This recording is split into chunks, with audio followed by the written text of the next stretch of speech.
J'ai chargé toutes les batteries, hein. À mi-chemin entre le pilotage de drone et le football. Le terrain est une cage de 10 mètres de long pour 3 mètres de large et 3 mètres de haut, avec un anneau suspendu de chaque côté en guise de but. Les règles du soccer drone sont assez simples. Vous avez 3 personnes, vous avez 2 défenseurs qui vont garder donc la cage, l'entrée des drones dans le but, et puis vous avez un attaquant qui essaye de marquer un but de l'autre côté, et au bout de 3 minutes, on compte le nombre de points, qui est très ludique, et puis qui permet de faire quelque chose aussi collectivement et de passer un bon moment ou de rigolade, je dirais, ensemble.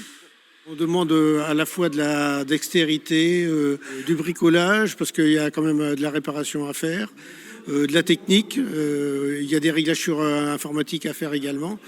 Et donc ça peut être accessible à tous.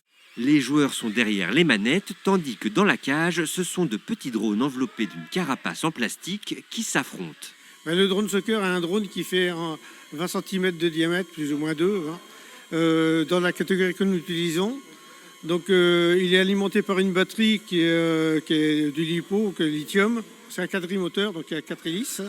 Pour s'équiper, le budget est conséquent. C'est pourquoi les clubs mettent leur matériel à disposition des licenciés. C'est quand même des drones qui coûtent un petit peu moins de 400 € avec la radio, les batteries. Il faut quand même un petit budget de 600 €.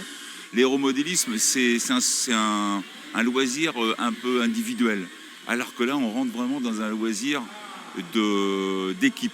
Créé en Corée du Sud en 2016, le soccer drone est une discipline toute nouvelle en France. Seulement une dizaine de clubs d'aéromodélisme commencent à la pratiquer. Celui de Semblançay est le premier en région centre.